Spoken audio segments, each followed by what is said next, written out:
Bienvenidos y bienvenida para todos ustedes. Este es un espacio que hemos creado desde ICSA Latinoamérica para todos ustedes, para poder compartir todas estas tendencias, noticias, temas de actualidad que nos interesan a todos los que estamos en este mundo de la experiencia del cliente, del servicio al cliente. Hoy tenemos un tema interesantísimo, realmente estamos muy emocionados de poder trabajar este tema tan importante, este tema de gobernanza y métricas. Hoy en este webinar para ustedes que vamos a desarrollar el día de hoy. Quiero contarles quién es nuestro invitado. El invitado de hoy es Hugo Alejandro Sáenz. Pero no se imaginen que es el cantante, ¿no? Pero es casi igual de famoso, créanme. Es una persona excelente, ya van a ver, les voy a ir contando quién es Hugo Alejandro Sáenz. Permítanme un segundito. Él tiene más de 25 años de experiencia comercial. Ha trabajado en temas comerciales, de marketing, de planeación, en consultoría y capacitación enfocado en Customer Experience, en CRM. Él es certificado como arquitecto de experiencia del cliente.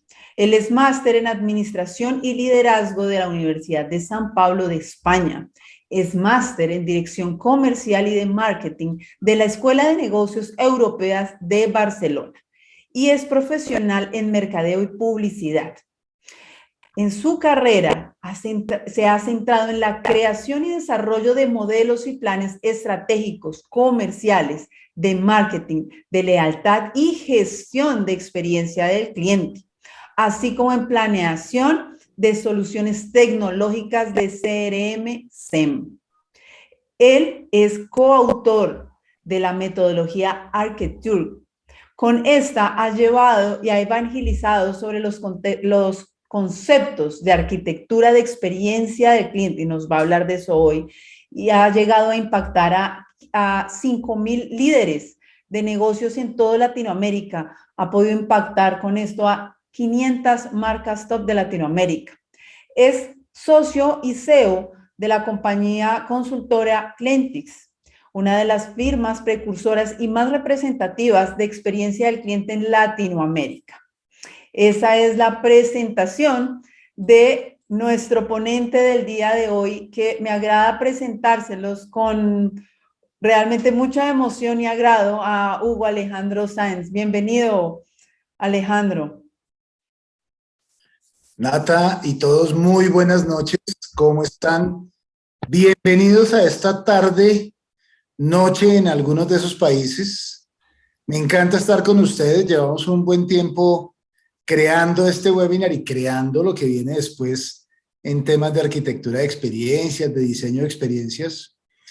Y realmente estoy muy emocionado de estar con ustedes hoy. Muchas gracias, Nata. Bueno, Alejandro, qué gusto de verdad tenerte acá. Bueno, entremos en materia, Alejandro. Hay un punto bien importante y es que ya venimos de hablar del diseño de experiencia, ¿cierto? Venimos de hacer Customer Journey Map, venimos de hacer Blueprint, de hacer diseños, prototipos, de testear, de ver, ya está lista la estrategia. Y entonces ahora, ¿qué pasa? Hay una estadística que dice que el 65% de las estrategias caen en el momento de la implementación. Y hay quiero traer una frase muy famosa que nos dice, ¿cierto? Que la estrategia se la come en el desayuno la cultura. O sea, el tema de las personas es un componente clave en este tema. Entonces, quiero con este preámbulo, Alejandro, que tú nos empieces a hablar de qué es eso que pasa después de diseñamos, después de que hacemos, qué ocurre con las personas, qué ocurre con la compañía, cómo pongo a funcionar toda esta maravilla que hemos diseñado. Pues mira, esa frase de Peter Drucker que tú acabas de traer a colación, de que la cultura se come la estrategia al desayuno, es realmente lo fundamental en experiencia del cliente. Nosotros estamos acostumbrados y hemos venido durante los últimos 10 años diseñando experiencia del cliente y nos hemos dedicado a crear journey maps, blueprints y una serie de herramientas que hoy no es el tema, pero después lo vamos a tratar. Pero es difícil llevarlo a la realidad, a la práctica. Y entonces, esta persona que pone sellos todos los días, ¿cómo debería ponerla? Y esta persona que abre la puerta y el que saluda y el que aprueba y el que tiene que evaluar riesgos y el que tiene que negar pólizas y aquel que tiene que entregar los productos. Entonces, en el día a día es donde realmente ese 60% que tú dices que se va cayendo la estrategia de experiencia del cliente en su implementación, sucede ahí, en la arquitectura de experiencias. Hoy precisamente les traigo una presentación muy corta. La idea, bueno, a todos les quiero contar que ICSA es un poco diferente a todo lo que ustedes conocen. Aquí somos una comunidad, aquí somos más amigos, charlamos, conversamos. Vamos a estar charlando con Natalia durante todo el desarrollo del webinar. No se preocupen si me quieren interrumpir, le envían los comentarios o las preguntas a Nata o a cualquiera de nosotros a través del chat. Se las vamos a ir contestando en la medida que vayamos desarrollando los temas. Pero dedíquense a ver un poco lo que traemos para ustedes hoy. Entonces, sin más preámbulos, voy a compartir la pantalla, voy a permitirme compartir la pantalla. Y quiero empezar contándoles el tema de gobernanza y métricas. No es gratuito. Aquí tenemos un gran trabajo detrás y es que nos dimos cuenta que en nuestras organizaciones nos ha costado trabajo no solo implementar la estrategia de experiencia del cliente, sino llevarla realmente a que sea exitosa. Porque hoy ya no se trata únicamente de implementar la experiencia del cliente. La mayoría de sus organizaciones podrían decir que han implementado ya algo en experiencia del cliente. En C-Excellence Group, que es donde al grupo al cual pertenece Clientix, hemos trabajado en diferentes empresas de Latinoamérica y nos hemos dado cuenta que todos están en un nivel diferente de madurez, pero todos tienen algo ya de experiencia del cliente. Muchos han hecho ya certificaciones, particularmente en diseño de experiencia del cliente. Algunos de los que estoy viendo por ahí que están por acá con nosotros ya han hecho certificaciones en arquitectura de experiencias, que es lo que viene después del diseño. Pero en las organizaciones no sucede. Entonces ya no es solamente implementar experiencia del cliente. ¿Realmente qué pasa? Lo que deberíamos buscar al implementar un modelo de experiencia del cliente es la rentabilidad. Esto es un modelo de negocios. No se trata únicamente de servir bien. En las charlas que yo suelo dar, y algunos de los que veo por acá ya me han escuchado esta frase, si no es rentable y si no es sostenible, no es experiencia del cliente. Puede ser marketing experiencial, pueden ser marketing relacional, podemos hablar de muchos elementos. Todos esos momentos wow, si no son rentables y sostenibles, no se trata de experiencia del cliente. Lo que tenemos que buscar es la rentabilidad y la sostenibilidad, pero para eso tenemos que saber gobernar la experiencia del cliente. La gestión de la experiencia del cliente tiene que empezar a ser natural dentro de las organizaciones. Tenemos que tener la posibilidad de que la experiencia del cliente sea, como lo fue en su momento, calidad. Cuando todos teníamos o queríamos tener el sello ISO de calidad, ISO 9000 o 9001, o el ISO 14000, o cuando quisimos hacer reingeniería, o una cantidad de conceptos empresariales que han venido sucediendo y hoy por hoy son la básica. Todos pretendemos servir bien a nuestros clientes, pero no todos pretendemos entregar una experiencia rentable y sostenible. Y hacia allá es que nos lleva la gobernanza y las buenas métricas de experiencia del cliente. Si nos vamos un poquito al background, hay algunas cifras interesantes. Resulta que el 60% puede llegar a ser más rentable una empresa cuando se centra en los clientes. Y esto lo dice Deloitte en un estudio del año pasado.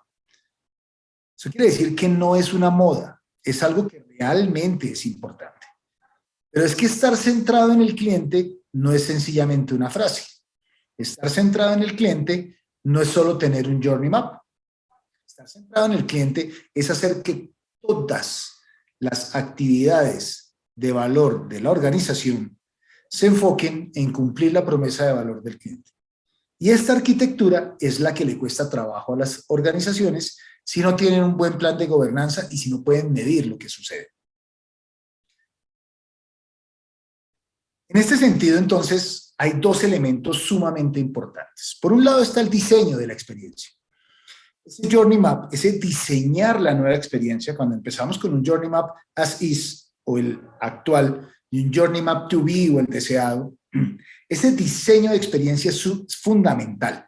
Saber crear el Journey Map, saber en qué momentos de verdad podemos hacer énfasis, hincapié, poner nuevos canales, innovar, empezar a entender esos sentimientos, emociones de los clientes, iterar para diseñar cada vez mejor ese Journey Map, nos lleva directamente a que detrás, en la organización, tiene que haber una arquitectura que soporte ese diseño. Si yo quiero ser más rápido en este punto de contacto, tengo que mirar atrás qué tengo que hacer para ser más rápido. Si yo quiero ser más preciso en este documento, tengo que mirar atrás cómo ser más preciso. Y así con cada una de las promesas de valor que hacemos. Luego, cuando hablamos de esa arquitectura de experiencias y cuando hablamos de ese diseño de experiencias, nos tenemos que poner a pensar si nos están haciendo realmente más rentables. Quiero contarles de pronto un pequeño caso. Pero antes de eso, los voy a dejar que nos cuenten en el chat qué les evoca esta imagen, qué les evoca esta silueta. Seguramente algunos evocarán tristeza, algunos dirán insatisfacción, otros dirán preocupación. Están diciendo pensamiento, frustración, pensamiento angustiado. Angustia. Una persona agotada, dice, y pensando en algo que debe hacer.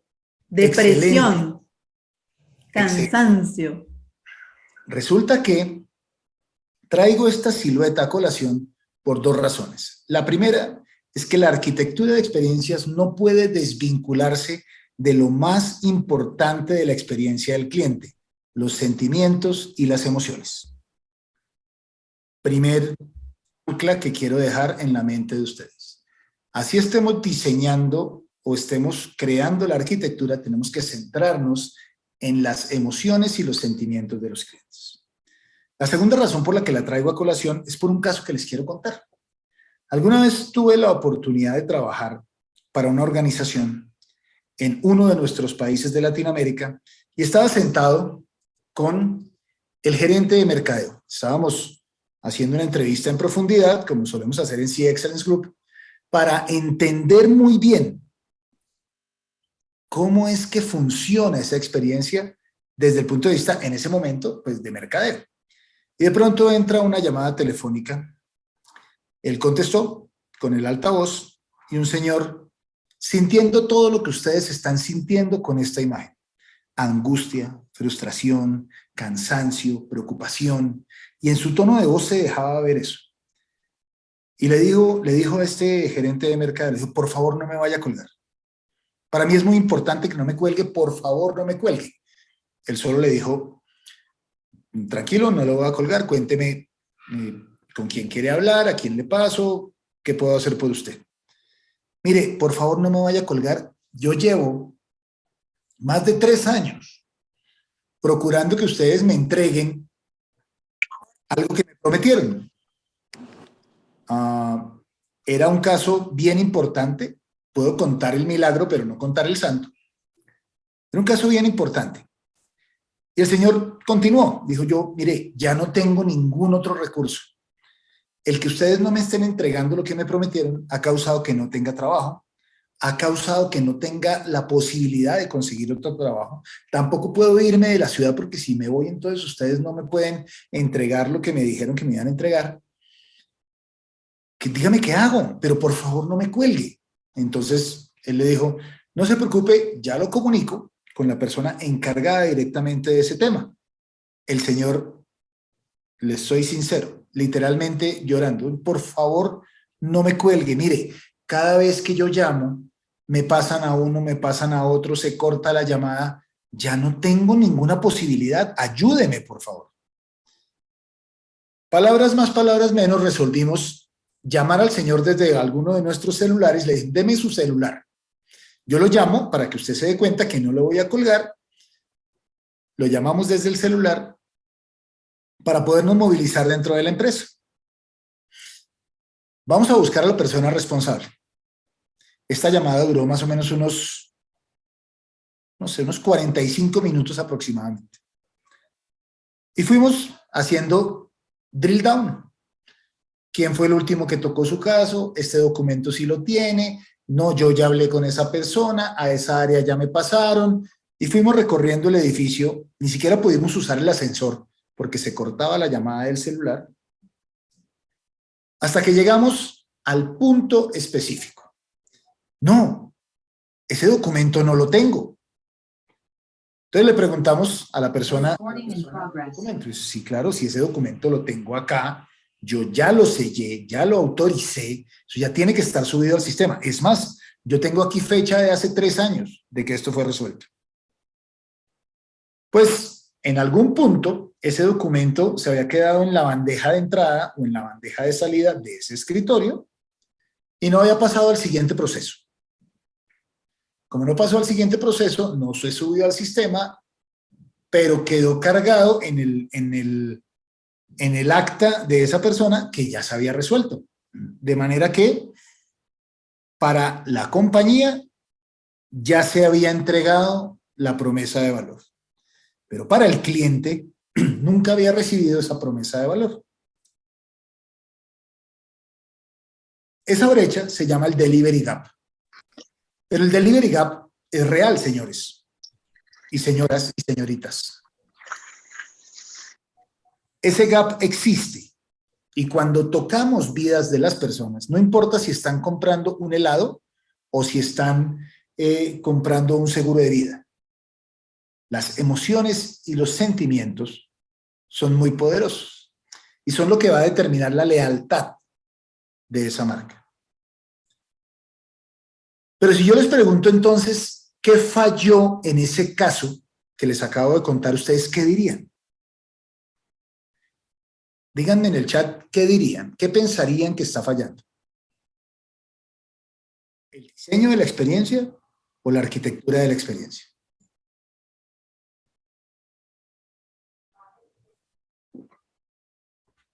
Bueno, es la arquitectura, te están respondiendo. Los procesos te responden. La arquitectura, los procesos, la estructura, los acuerdos de niveles de servicio internos, la capacitación, los sistemas, la tecnología. No falló el diseño, los canales estaban funcionando bien, la persona pudo hacer su requerimiento, le contestaron que ya estaba resuelto. En todo el proceso de diseño, todo parecía perfecto, pero atrás la arquitectura no estaba adecuada para responder a ese momento de verdad. ¿Cómo hacemos que la arquitectura no falle? Con un buen gobierno. El diseño no falla gracias a los clientes. Lo mejor que podemos tener son clientes que se quejan, que nos entregan sus sugerencias, que nos dicen lo están haciendo bien, lo están haciendo mal. Pero eso es respecto del diseño. ¿Cómo hacemos que no falle la arquitectura? Midiendo y controlando. Gobernanza y métricas. Los 2 elementos fundamentales de la arquitectura de experiencias terminan siendo la gobernanza y las métricas. Pero si nos vamos un poco más arriba, no podemos descuidar que los 2 elementos fundamentales de un modelo de experiencia del cliente es el diseño de la experiencia y la arquitectura de la experiencia. Si nos centramos un poco entonces en este tema de arquitectura de experiencias y nos vamos realmente a este elemento particular, podemos decir que no es algo nuevo. La arquitectura de experiencias empezó a sonar por allá en 2015, 2016, en eventos muy de tecnología, y empezaron a hablar de la arquitectura y la arquitectura de clientes y la arquitectura de la experiencia del cliente, muy enfocado a la tecnología. Hasta que un señor, Brian Solís, en un libro que se llama X, lo dejó muy claro. La arquitectura de experiencias va mucho más allá del diseño y va mucho más allá de la tecnología. La tecnología no es la única arquitectura de experiencias que debemos tener en cuenta. Cuando este concepto empezó a desarrollarse, empezaron a haber diferentes metodologías y se empezaron como a separar, a ver divergencias entre el diseño y la arquitectura, pero siempre han ido de la mano. Y hace poco, en un paper del 2020 en plena pandemia, nuestros señores de Accenture sacaron un concepto nuevo que se llama el Business Experience. Y entonces hoy todo el mundo está hablando de Business Experience. El Business Experience realmente habla de la arquitectura de experiencias. Habla de lo que está detrás del modelo de negocio, de los modelos de entrega, de la tecnología de front-end, del CRM, del desarrollo de productos y servicios, de la innovación, de las funciones. Este tema de Business Experience está resuelto desde la arquitectura de experiencias, por ejemplo, con una metodología como arquitecto, en donde hablamos de 5 dimensiones: clientes, procesos y estructura, gente y cultura, datos, herramientas y tecnología y estrategia. Si hablamos del caso anterior, el que les conté, falló de pronto procesos y estructura, pero también algo en gente y cultura. Sin embargo, también algo en datos, herramientas y tecnología. También en el entendimiento de los clientes. Pero donde se pudo haber detectado ese error es en estrategia. Por eso hoy que hablamos de gobernanza y métricas, quiero irme directamente a la estrategia, a esta dimensión que tiene 3 elementos particulares. Uno, vincular esas iniciativas de experiencia del cliente con el Balance Scorecard de una compañía. ¿Qué quiere decir esto? Que los vicepresidentes van a entender que cada vez que se mueve un indicador en experiencia del cliente, se mueve su dimensión estratégica. Entonces, en ese Balance Scorecard, en la dimensión financiera, van a entender que cuando el NPS sube o baja, o la satisfacción sube o baja, o el Customer Effort Score sube o baja, o varios de los indicadores que ahorita les voy a hablar, afecta directamente a la rentabilidad del negocio. Y así también talento humano, y así también la presidencia, y así también operaciones, logística. Pero esta dimensión también habla de cómo se gobierna esa gestión de experiencia, cómo es la adecuada gestión de la experiencia para cada organización. Y es que no hay un modelo, porque cada organización es diferente. En unas organizaciones la estructura es muy plana, en otras es muy piramidal, otras están muy distribuidas en los países o en las ciudades, otras son muy centralizadas, otras tienen mucho empoderamiento, algunas tienen un bajo nivel de empoderamiento. Las que son de algunos sectores críticos como salud, como defensa, gobierno, pues no pueden delegar mucha responsabilidad, pero las que son de servicios, de logística, pueden delegar alguna responsabilidad adicional. Entonces la gestión de la experiencia, si bien puede haber un framework, no hay un modelo específico por el cual crearla, montarla, diseñarla. Por eso debe haber un marco teórico en el cual saber qué implementar, tener claro qué órganos de experiencia, qué organismos, qué roles, qué funciones se pueden implementar. Y por otro lado están los indicadores. Esos indicadores de medición y de análisis tienen que estar enmarcados en algo que se llama economics de la experiencia o el ROI de CX. Y es que no todos los indicadores son para todos los negocios, no todos los indicadores son para todos los momentos de verdad. Entonces, estamos midiendo todos el NPS, pero termina siendo un saludo a la bandera, porque en realidad, cuando quiero que me recomienden, no me recomiendan. delante del teléfono o en el momento en que medimos, dicen que sí me van a recomendar. Entonces tenemos 70% de promotores. Pero cuando realmente les pregunta a un amigo, ¿a quién recomendaría para? No mencionan nuestra marca. Y entonces nos estamos yendo a no, es un problema de posicionamiento. No, es un problema de marca sombrilla. Pero el NPS está bien. Y es que no todo indicador funciona para todo negocio. No todo indicador funciona para todo momento de verdad. Y esto es lo que esta dimensión de arquitectura trata de evidenciar. Por eso es que es muy importante entender qué indicadores son para qué negocio, cómo implementar indicadores, pero más allá de eso, cómo leerlos, cómo interpretarlos y cómo llevarlos a la gestión de la experiencia, cómo llevarlos al gobierno de CX. Otro dato que me pareció muy interesante. Cuando hablamos de arquitectura de experiencias, cuando hablamos sobre todo de gobernanza, pensamos que eso viene de la alta dirección. Resulta que Walker Institute dice que el 39% de los CEOs dice que la experiencia del cliente es el método más efectivo para crear ventaja competitiva, comparado con el talento, que es el 20%, o el producto, que es el 15%. Hoy por hoy, ya es más importante innovar en la experiencia que innovar en el talento, que innovar en el producto, que innovar en el servicio, que innovar en procesos. Quizá por encima de esto está todavía la tecnología. Pero que resulta que para innovar, para crear una ventaja competitiva, esta ventaja competitiva, como dice Porter, tiene que ser sostenible. Si yo creo una ventaja competitiva que puede ser copiada, deja de ser ventaja competitiva. Luego, para volverla sostenible, tengo que saberla gestionar. Esto nos lleva entonces a nuestro caso. Será entonces que, teniendo una adecuada arquitectura de experiencias, teniendo una adecuada gobernanza, que pudiendo medir de forma clara y específica, hubiéramos podido detectar ese error. Si nos vamos a arquitecto, la dimensión específica que nos lleva allá es estrategia.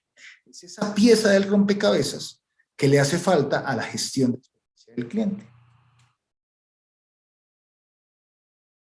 El tema de gobernanza y métricas avanzadas empieza a ser sumamente relevante para las organizaciones, pero no solo para gestionar la experiencia del cliente, sino para hacerla rentable y sostenible. ¿Y esto qué significa? Que los equipos de experiencia del cliente van a tener respaldo de la alta dirección. Van a tener respaldo y van a decir, le pongo plata a esto que usted está poniendo, a esto que usted está proponiendo. Yo respaldo eso. El próximo año debería haber una partida presupuestal, no solo para mercadeo, no solo para ventas, no solo para operación, no solo para talento humano, sino también para experiencia del cliente. Y esto se logra con estos dos elementos. Cuando entramos entonces a hablar de gobernanza, lo primero que se nos ocurre es, ¿quién es entonces el dueño del cliente? ¿Quién es el dueño de esa experiencia del cliente? Les digo eso a los clientes que tenemos en el grupo, pues la mayoría dice, no, es que es el equipo de experiencia del cliente. Pero otros dicen, no, es servicio al cliente.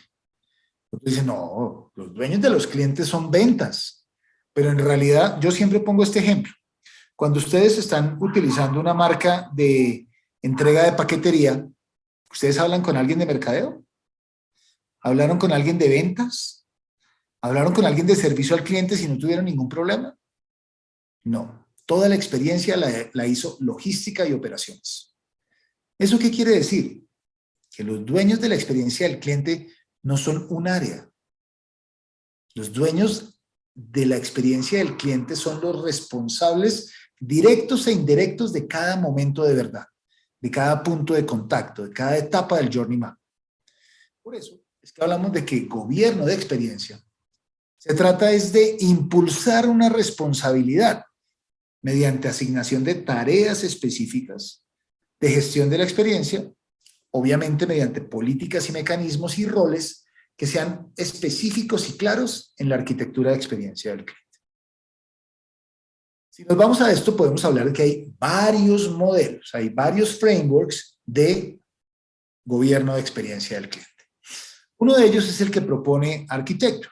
Architecture dice que hay 5 posibles órganos de experiencia: consejo de experiencia, oficina de experiencia, comité de experiencia, delegados de experiencia y comisiones de experiencia. Y estos 5 elementos se reparten, se disuelven los roles de ellos dependiendo de las áreas estratégicas, tácticas y operativas. Los que ya han estado en nuestra certificación de diseño de experiencia del cliente ya conocen esto en profundidad y ya han visto cómo hay algo que hacer en la parte estratégica, algo que hacer en la parte táctica y algo que hacer en la parte operativa. Y no importa el nombre que le pongan al órgano de experiencia, lo importante son las funciones que deben tener detrás de eso. ¿Qué debe procurar el gobierno de experiencia? Por un lado, la información, subir y bajar la información de manera adecuada y oportuna. Segundo, las tareas y asignaciones. En concreto, las responsabilidades de tomar decisiones. Y tercero, medir. Medir en corto, mediano y largo plazo. En el gobierno de experiencia, quienes deben medir en corto son quienes están en operaciones, en la parte operativa del negocio. ¿Qué está pasando en el día a día? ¿Cómo están los indicadores a corto plazo? Los que deben medir a mediano plazo son los que están en la parte táctica. ¿Qué vamos a hacer el próximo mes? ¿Qué vamos a hacer el próximo trimestre con los indicadores que están pasando hoy? Y quienes deben medir en la parte estratégica deben medir a largo plazo. Dado que esto está pasando a corto y mediano plazo, ¿qué vamos a hacer el próximo año? Y para eso es que el gobierno de experiencia funciona en la parte de medición. Y por otro lado, en la parte de gestión específica de las actividades. ¿Quién hace qué? Luego, ¿qué conocimientos debe tener? ¿Qué motivación debe tener? ¿Qué expectativas debe tener? ¿Qué alineación de propósito debe tener? Si nos vamos entonces a revisar para qué funciona ese gobierno de experiencia, es la tríada perfecta entre los colaboradores, la empresa y el cliente. Porque a mí me duele decirlo, muchos me critican un poco esta posición, pero el cliente no siempre tiene la razón. Esto es una tríada, es una simbiosis perfecta entre cliente, colaboradores y empresa. Y si el gobierno de experiencia no está ejerciendo esa función, esta tríada se rompe, como en el caso que les conté. Pero esto funciona si tenemos cómo medir. Tener cómo medir, al tener cómo medir cada uno de estos órganos de experiencia, podemos llevar a que el gobierno, el equipo de experiencia, todo el employee enablement, que no es solo experience, bueno, esto es algo muy importante. Todo el mundo habla de la experiencia del empleado, pero antes de que midamos la experiencia del empleado, tenemos que habilitar a esos colaboradores para que entiendan cómo es la experiencia, cómo es el modelo de experiencia, qué funciona dentro de la experiencia, qué tienen que hacer, cuáles son sus roles, cuáles son sus responsabilidades, qué rol tienen dentro del gobierno de experiencia. Cuando esto ya sucede, podemos pasar a medir en corto, mediano y largo. Cuando hablamos entonces de medir, definir que la medición de experiencias debe basarse en obtener información sobre indicadores. No es solo desplegar encuestas, es obtener información sobre indicadores de experiencia del cliente.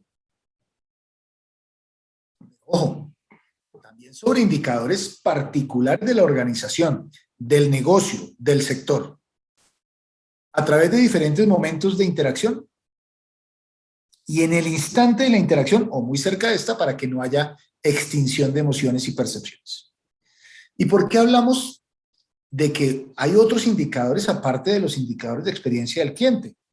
Pues porque cada organización tiene mediciones que, si podemos desde el punto de vista estadístico y desde el punto de vista funcional correlacionar con los comportamientos de lealtad del cliente, tenemos cómo hacer la experiencia del cliente rentable y sostenible.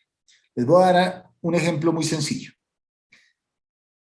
Si yo estoy comprando una raqueta de tenis por teléfono, poco me importa si se demoraron 15 minutos o si se cortó la llamada. Yo vuelvo a llamar o llamo a otra empresa.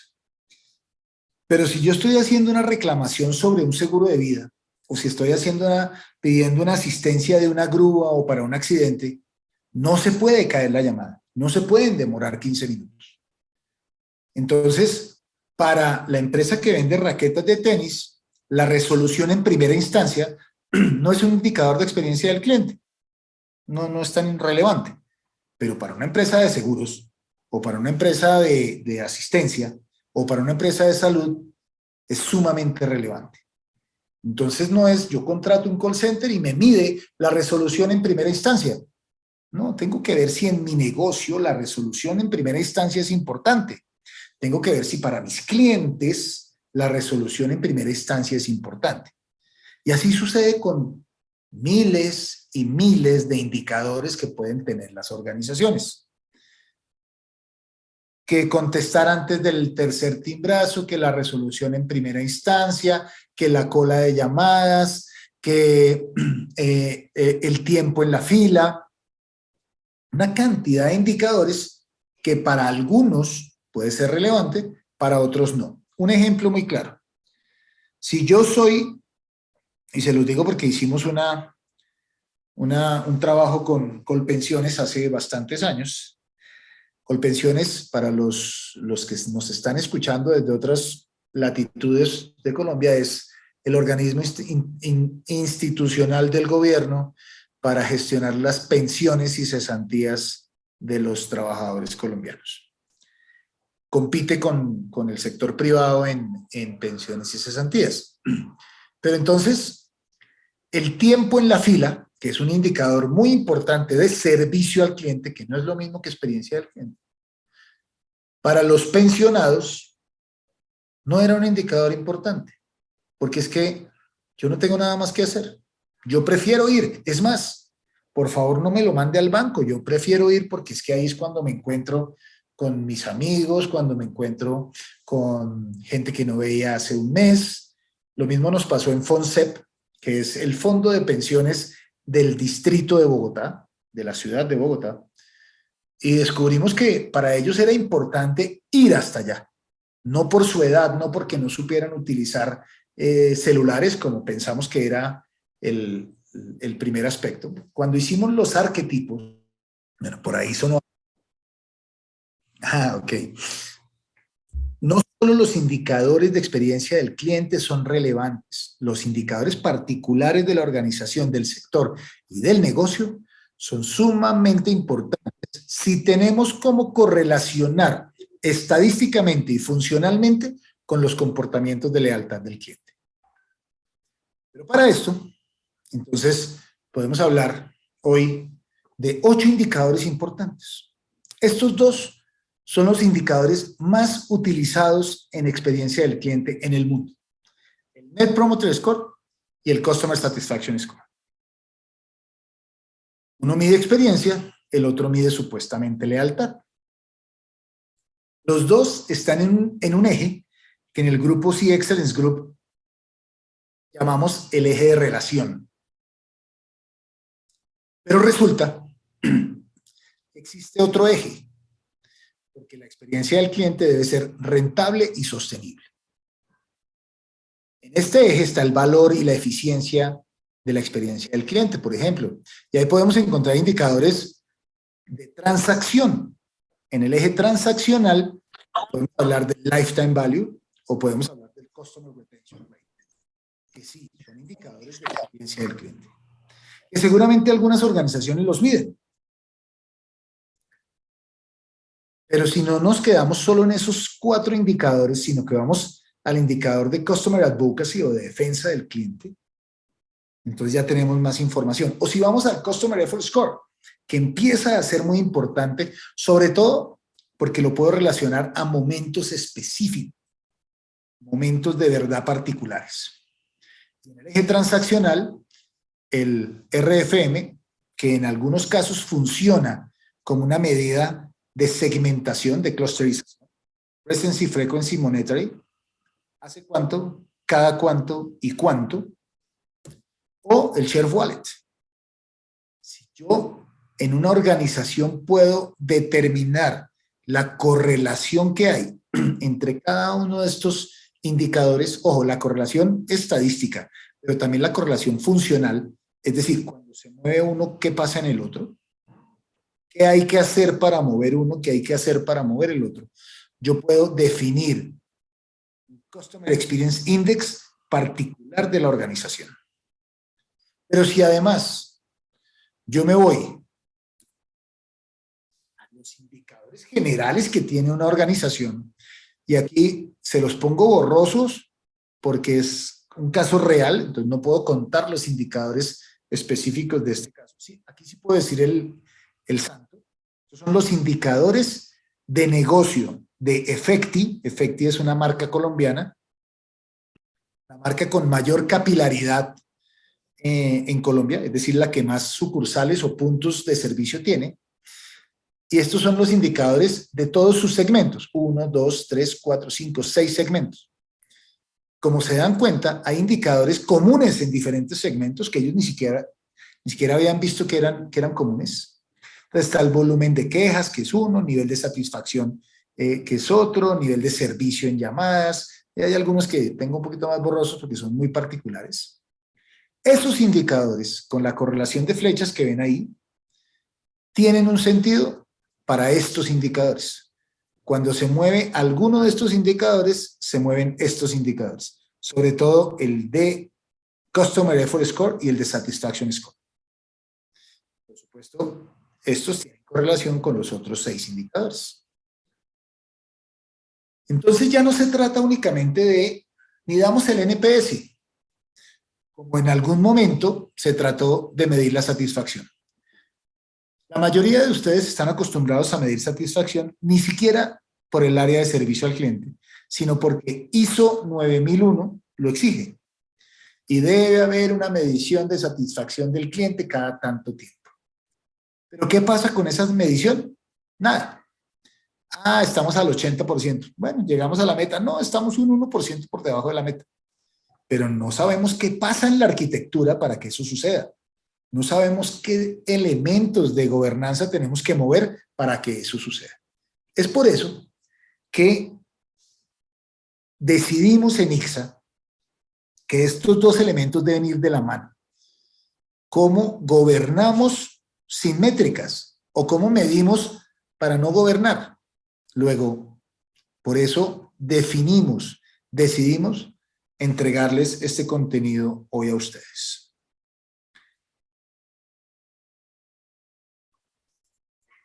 Hoy quería contarles un poco sobre estos indicadores, sobre este método de gobernanza, sobre la arquitectura de experiencias y espero que haya sido de su agrado, que haya llenado sus expectativas, que se vayan con un poco de conocimiento, pero no quiero que se vayan porque con Natalia tenemos preparadas algunas preguntas que han ido preguntando en el chat y que también nos habían preguntado a través de las redes de ICSA, de Clientix y personales de Nata, de Kay y mías, y estoy aquí para responderlas.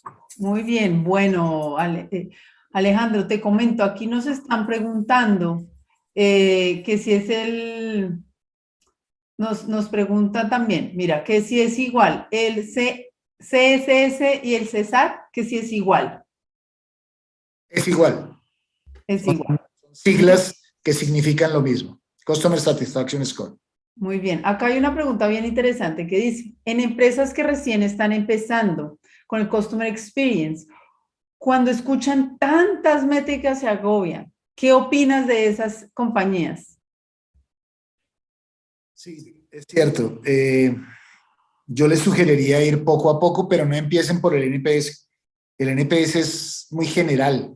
Empiecen por sus propios indicadores. Seguramente ya hay indicadores que miden la experiencia. Ustedes ya tienen indicadores de satisfacción, ya tienen indicadores de tiempo en fila, ya tienen indicadores de cantidad de quejas y reclamos. Y traten de correlacionar qué pasa con los clientes. Ay, vendemos mejor cuando hay menos satisfacción. Ay, nos va mejor en las propuestas cuando hay menos quejas. Ese tipo de correlación es la que tienen que lograr.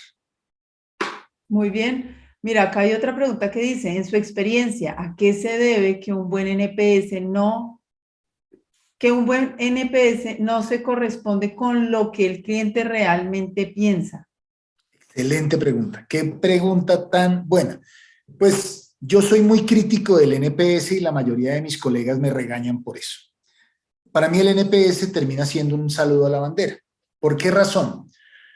Porque no se hace no se pregunta en el momento adecuado. Entonces, si yo en este momento les pregunto, ¿recomendarían ustedes a un amigo, familiar, colega, hermano, primo, tío, todas esas preguntas que hacen, este webinar que acaban de ver? Hoy, en este instante, ustedes pueden contestar sí o no, o entre 1 y 10, entre 0 y 10, con el conocimiento en caliente. Pero si yo mañana les mando una encuesta para que recomienden el webinar, su respuesta va a ser diferente. Porque en este momento están recibiendo información que puede ser valiosa o no para ustedes. Para los que es valiosa me recomendarán, para los que no es valiosa no lo recomendarán. Mañana ya les va a parecer, sí, estuvo chévere, estuvo interesante, sí, recomendémoslo. Primero.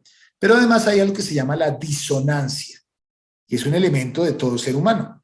La disonancia cognitiva sucede cuando yo digo algo, pero no hago lo que digo. Eso le pasa a cualquier ser humano. Entonces, yo digo que sí voy a recomendar, pero cuando me preguntan, no recomiendo realmente eso. Les voy a decir con una marca muy específica. Coca-Cola. Yo soy adicto a la Coca-Cola.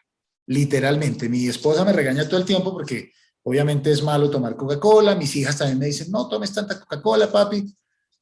¿Sí? Y si a mí Coca-Cola me dice, ¿recomendaría usted Coca-Cola en sus fiestas? Yo contesto, sí, obvio, 10. Pero si mi hija me dice, papi, ¿qué compro para la fiesta con mis amigos? Le digo, jugo. No le digo Coca-Cola. Yo sé que Coca-Cola es dañina. ¿Sí? Espero que no haya ninguno de Coca-Cola por acá porque pues no quiero una... Pero ¿qué pasa? Y así pasa con todas las marcas. Absolutamente todas las marcas. Por eso el NPS tiene que estar correlacionado con algún comportamiento de lealtad. Cuando hay un alto NPS, ¿me compran más o me compran menos? ¿Me reclaman más o me reclaman menos? No solo la recomendación. Excelente. Mira, acá hay otra pregunta que dice, ¿cómo elevar el consciente de los que están detrás del cliente? Siempre piensan que no les corresponde ser parte de los cambios. Excelente. Esa es parte de la gobernanza, justamente. Hay algo que tradicionalmente en las organizaciones cuesta trabajo y es la gestión del cambio. Esa gestión del cambio tiene unos niveles, tiene una curva. Implementar la experiencia del cliente no es fácil, no es un proceso que sea de la noche a la mañana. Y tiene una curva de desesperanza, se llama esa curvita. Cuando uno como que no ve la luz al final del túnel de un proyecto y no ve que va a salir. Entonces, hoy las metodologías ágiles nos permiten iterar permanentemente, probar, prototipar, iterar, poner en funcionamiento. Y de esa manera se encuentra, nosotros en Colombia, los que sean colombianos van a entender este concepto, bueno, la mayoría de los latinos lo entienden. Nosotros en las consultorías, en el C Excellence Group decimos encontrar el CBY. ¿Cómo voy yo ahí? ¿Qué gano yo como colaborador al hacer bien las cosas? Y no se trata de elementos económicos, sino yo salgo antes a casa, no me estreso, me va bien el trabajo. Hay una serie de ganancias emocionales, por eso está la Employee Experience, que ya hablaremos de ese tema, y el Employee Enablement. Y así es como se logra. No es, usted tiene que hacer esto ahora. Hay que gestionar el cambio crear una conducta de experiencia del cliente y llevarlo a cabo poco a poco sin ese nivel de desesperanza. Bueno, mira que aquí nos acaban de poner una pregunta que dice, en un mapa hay varias áreas involucradas. ¿Quién es el dueño del mapa? Buenísimo, nadie y todos. La respuesta es así de clara. Nadie y todos. Dueño, no hay nadie, pero hay muchos responsables. Por eso es que la arquitectura tiene que estar muy clara. Si yo hago el blueprint, me permite evidenciar qué está detrás.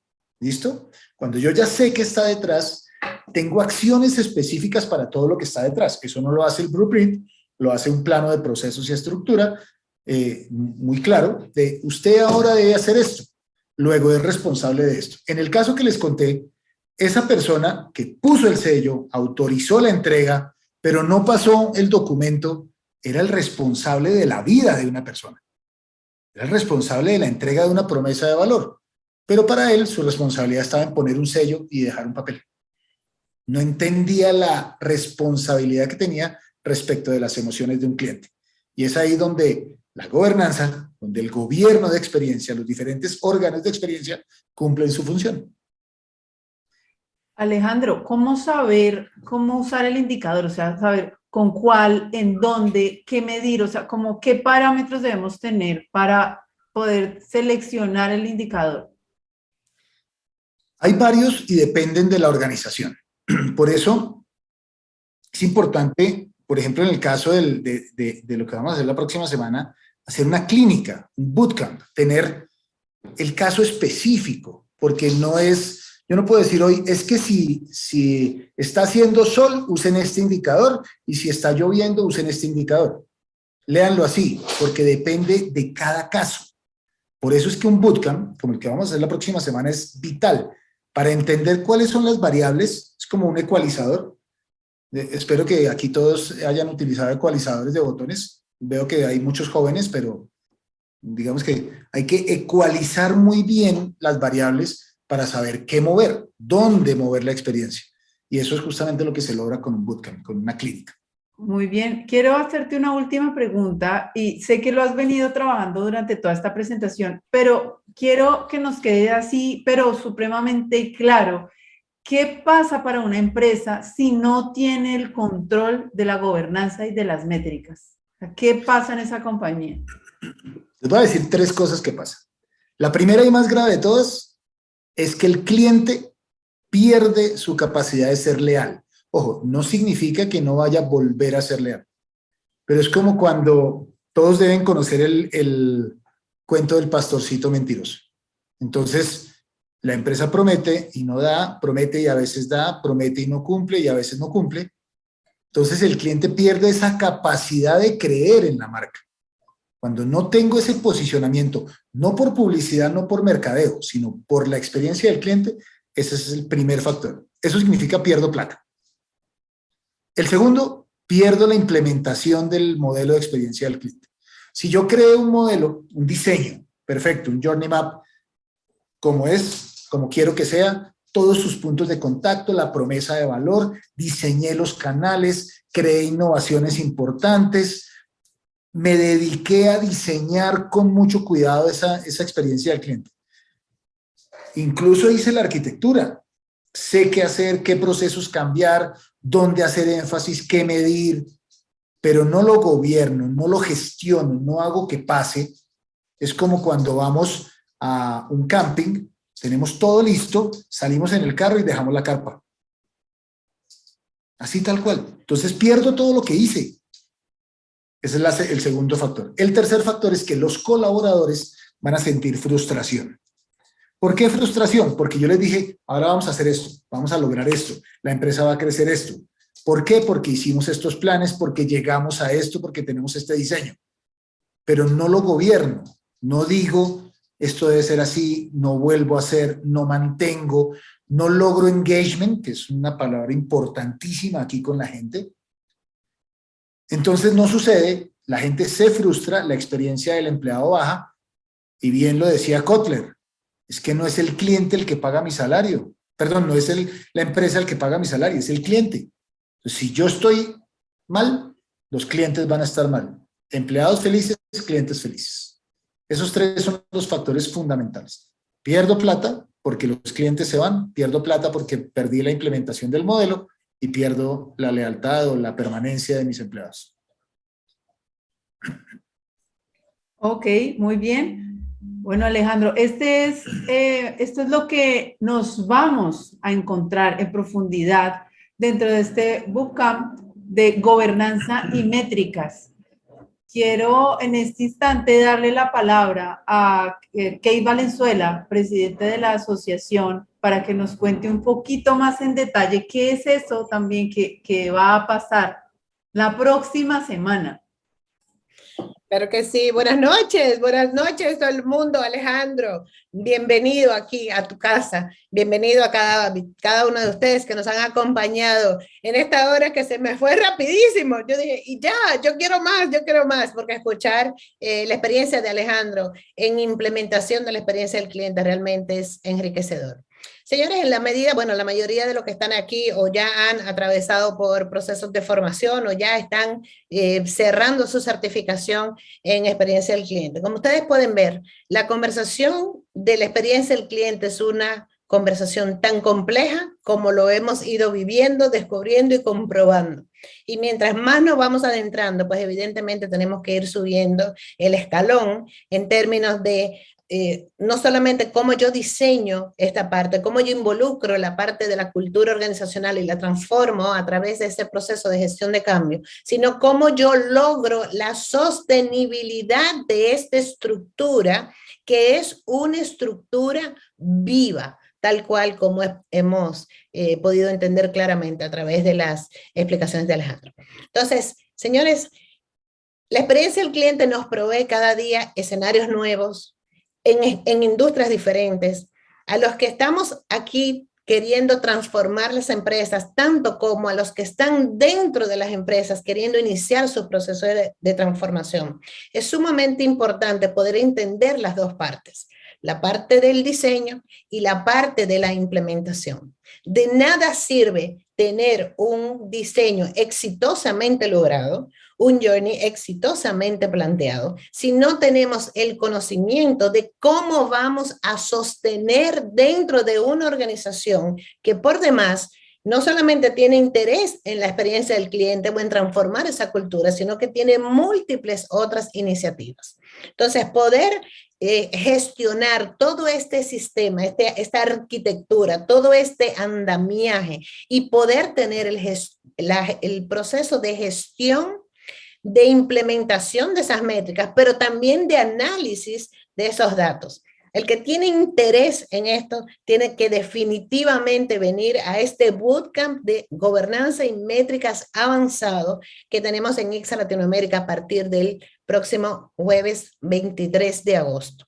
Esta clínica especializada tiene un enfoque con especial interés en todos los que están trabajando en estos procesos de diseño en este momento y quieren seguir avanzando y entendiendo esta otra parte, este próximo escalón sobre qué hacer después que ya he podido lograr un muy buen diseño. Entender primero qué cosa es la experiencia del cliente, entender cómo se diseña, cómo se administra y ahora entender cómo se implementa y cómo se controla en el tiempo. Hay mucha gente que habla de experiencia del cliente, muchísima. Ahora, a la hora de implementar, diseñar e implementar la experiencia del cliente, tenemos por fuerza mayor que ser parte de estos procesos de formación si es que queremos hacer realmente un trabajo serio, bueno y sostenible allá afuera. Es un verdadero placer anunciarles a todos los que están aquí, ya están en nuestras redes sociales también, que tenemos la apertura de este bootcamp especializado en gobernanza y métricas avanzadas. Es la otra parte de la historia, qué es lo que está pasando detrás de la cortina, qué es lo que pasa entre cada uno de estos, ¿cómo se llama? En medio de todos estos departamentos que se vinculan entre sí en una cadena de servicios donde, como claramente nos mostró Alejandro, hay indicadores que son distintos y que todas estas personas están involucradas. ¿Quién es el dueño de este proceso donde hay tanta gente? ¿Y quién es esa única persona que pudiera gestionarla donde realmente tal vez ni siquiera tiene toda la jerarquía para poder dar pautas en todos esos departamentos donde tiene que hacer injerencia. Las soluciones a todas estas grandes preguntas y muchas más que ni siquiera se han planteado aquí esta noche son las que están incluidas dentro de este contenido espectacular que hemos preparado para esta clínica especializada, este bootcamp de gobernanzas y métricas. Si te gusta la experiencia del cliente, si estás trabajando como consultor o tienes la expectativa de poder ser consultor en experiencia del cliente, si eres un líder organizacional que quiere una verdadera transformación a través del enfoque en las personas, sostener esa visión que tienes, el diseño que hayas implementado es obligatorio porque si no se te queda todo simplemente en aspiraciones. Así que mi invitación honesta de que no se pierdan estas 2 semanas espectaculares, son 4 clases de 3 horas cada uno, donde vamos a ver todos los contenidos, todos los diferentes indicadores, el modelo de gobernanza, las matrices. Señores, no crean, para los que han estado conmigo en la certificación, no crean que solamente hay la matriz de relevancia y de diferenciación. No, hay muchas otras matrices que se involucran en este proceso y ustedes van a salir de aquí perfecto. No solamente sabiendo y entendiendo lo que son, sino habiéndolas aplicado en casos de la vida real. En cada uno de los módulos, Alejandro tiene una clínica especializada para que ustedes puedan implementar todo lo aprendido durante el bootcamp en sus casos reales. Así que espero verlos el próximo 23 de agosto. Desde ya en el chat está Natalia compartiendo el link de acceso al carrito de pago donde ustedes pueden inscribirse desde ya, y también está la posibilidad de poder descargar el brochure en caso de que sea la primera vez que estés teniendo esta conversación y quieras un poco más de información. De la misma manera, a través de nuestros canales sociales, a través de Facebook, LinkedIn y a través de Instagram, puedes accesar a cualquiera de nosotros de manera directa, también por WhatsApp o a nuestros correos, puedes accesar de manera directa para solicitar el brochure y asegurarte de que no te pierdas de esta super clínica, de este super bootcamp que hemos preparado. La buena noticia, hay una buena noticia y una mala noticia. La buena noticia es de que si te inscribes ahora vas a tener un gran ahorro respecto al verdadero valor que va a tener este programa en el futuro. Quisimos lanzarlo como propuesta de lanzamiento, un precio súper razonable para la calidad de la información y la cantidad de información que van a tener en este bootcamp especializado. Así que la buena noticia es que si te inscribes ahora vas a ahorrarte un montón, porque esta información que vas a tener aquí con ICSA Latinoamérica y con Alejandro no es fácil encontrarla disponible todos los días. Así que aprovecha el precio de introducción que estamos ofreciéndote, y sobre todo aquellos que están haciendo la continuación de su certificación, no pierdan la oportunidad de ahorrarse una buena cantidad de dólares, porque la próxima vez que tengamos la presentación ya será posiblemente en el 2023, ya el valor ya va a ser otro. Así que no te pierdas esta oportunidad, mi invitación y sobre todo mi agradecimiento a cada uno de ustedes, a ti Alejandra, a Natalia, como siempre maravillosa, a cada una de ustedes, a sus preguntas tan buenas que siempre nos hacen en estas entregas que hacemos en ICSA Latinoamérica para el crecimiento y desarrollo de todos, porque todos los que estamos aquí seguimos aprendiendo juntos un poco más sobre servicios y sobre experiencia del cliente. Muchísimas gracias y buenas noches. Gracias a ti, Kay. Buenas noches a todos. Buenas noches para todos. Feliz noche. Gracias por habernos acompañado.